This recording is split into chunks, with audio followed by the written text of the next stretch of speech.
Nous sommes le site internet Ayong, un site de valorisation et de promotion de la culture. Et nous sommes aujourd'hui au café littéraire de Stein qui organise à l'espace Paul Éluard une cérémonie intitulée Cameroun sur scène. Mais il n'y a pas que les Camerounais qui sont là. Il y a des stands qui sont tenus par des afro-descendants, on peut les appeler comme ça, des afro-descendants. Et nous avons avec nous madame qui va se présenter. Oui, je m'appelle Wimbu Matchemandje. Je suis originaire du Cameroun. Du Cameroun. Je suis formatrice en éducation, c'est mon métier, et ma passion est littéraire. Ah d'accord. J'ai donc écrit ces livres, oui, Et Dieu créa les Africains, dans lequel je montrais que tout être qui existe sur Terre, d'où qu'il vienne, quoi qu'il fasse, a apporte une part d'Africain en lui. Oui. Mais aussi, je m'interrogeais, quand j'étais jeune, je me disais, chaque fois que je veux regarder l'histoire de l'homme africain, pourquoi il y a tant de... Pourquoi les mots esclavage et colonisation, ils sont si récurrents? Comment vivait l'Afrique avant? Donc j'ai recherché 2000 ans d'histoire du peuple africain avant la rencontre à l'Occident, pour montrer comment l'Afrique vivait sa relation au monde dans tous les domaines, comment elle vivait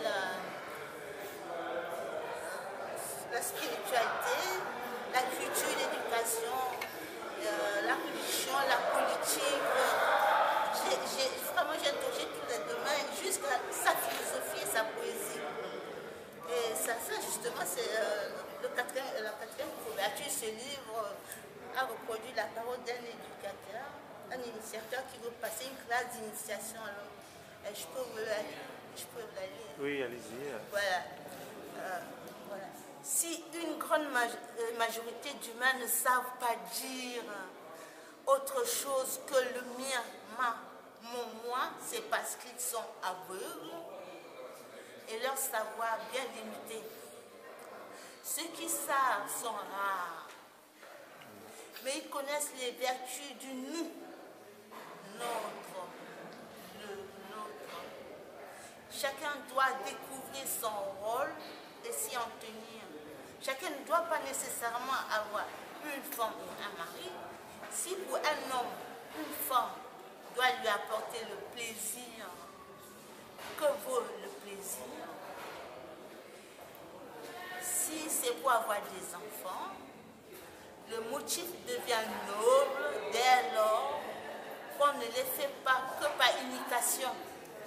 Et ceci, non, c'est juste un petit peu pour donner un aperçu sur ce que j'avais déterré. Et il y a l'UNESCO qui fait la journée internationale de la philosophie. J'avais rencontré un professeur de philosophie là-bas, il s'appelle Isaka Laïla. Je veux que le monde entier le connaisse parce qu'il a écrit un livre qui s'appelle L'Afrique n'a pas de philosophie. Je lui disais, mais professeur, comment vous êtes africain, vous avez pu écrire un tel livre? On a échangé les livres. Après, il a dit, mais Matchemandje, l'Afrique a la philosophie. J'ai dit, mais oui, parce que je suis allée rechercher, j'ai dit, il fallait dire, le Sénégal n'a pas de philosophie. géographie, parce que vous êtes originaire du Sénégal, vous n'avez pas interrogé tous les coins de l'Afrique. Donc dans ce livre, je ressens vraiment la culture africaine 2000 ans. C'est un livre passionnant parce que j'ai pendant 15 ans pour l'écrire. Voilà. Et je vois que vous avez créé oui. une maison d'édition. Voilà, parce que justement on m'avait volé ce manuscrit. Académie francophone. Justement, on m'avait volé ce manuscrit, je ne m'attendais pas à être... Donc vous êtes non seulement écrivaine, oui. mais vous êtes également éditrice. Oui, exactement. Donc j'étais passée pendant 6 ans, il y avait une maison d'édition qui avait volé ce manuscrit, c'est le vol. Et j'ai dû demander l'aide de juridictionnaire au tribunal de Senlis dans l'Oise pour pouvoir le récupérer. Votre production. Oui, mais ça c'est dit, voilà. Ah, et après je me suis dit, comme un éditeur m'a joué ce tour, que faire? Je me suis dit, ce qu'un être humain peut faire, un autre peut le faire. Je me suis formée à l'édition, j'ai créé la maison d'édition. Très très bien. Voilà. Ben, nous sommes heureux pour vous. Et donc retenez bien le nom de cette dame, Madame Wembou Mathieu. Oui. Vous n'utilisez pas de prénom occidental apparemment. Ah non, non, moi je fais un prénom africain. Pourquoi? C'est un choix. Parce que je suis une africaine, justement, c'est le monde de cohérence, je crois. Tout à fait.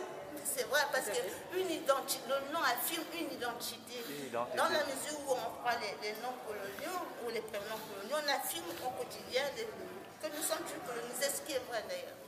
Tout à fait.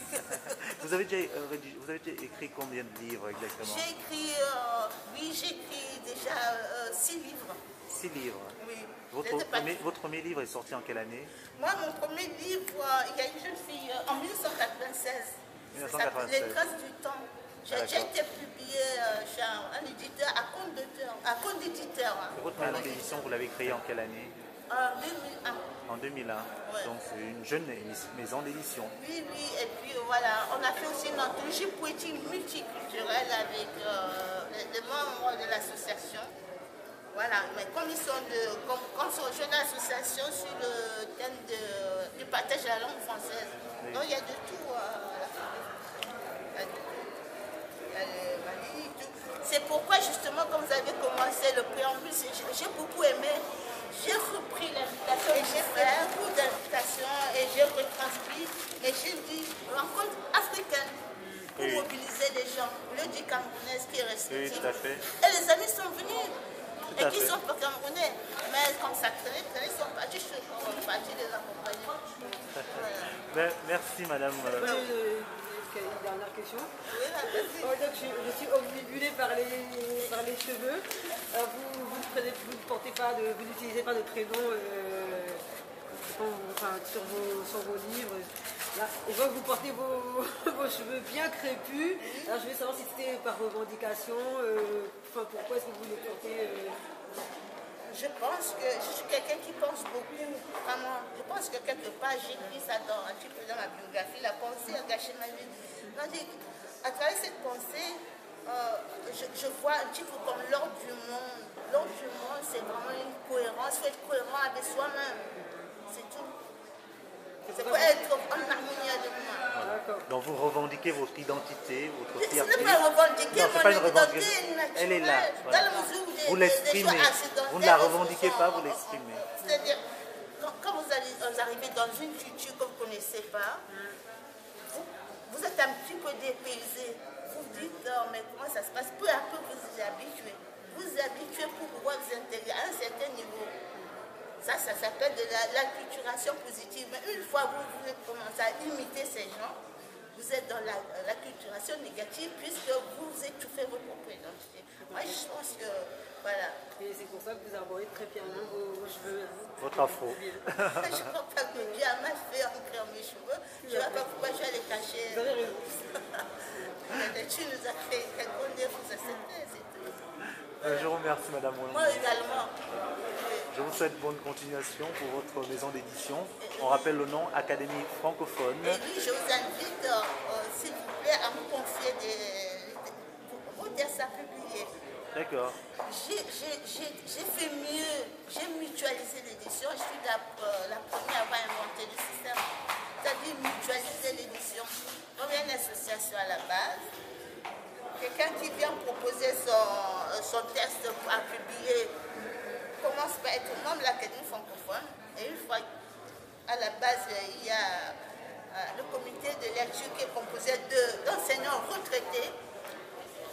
Une fois que votre manuscrit a accepté, il y a un début fabrique. On divise le début partant de on cotise et puis on... Pendant que j'étais, je me suis dit, autant que je m'occupe des autres livres, je peux confier quand même, je vais encore faire une aventure. J'ai confié à l'Armatan. Il a accepté, j'ai le contrat. C'est un tout. Et il proposait le prix à 11,90 €. Vous voyez, je mets à 5 €. Merci, depuis qu'il est sorti, j'ai déjà pas mal diffusé, mais je suis à 11,90 €. Merci Madame Wembo. Portez-vous bien.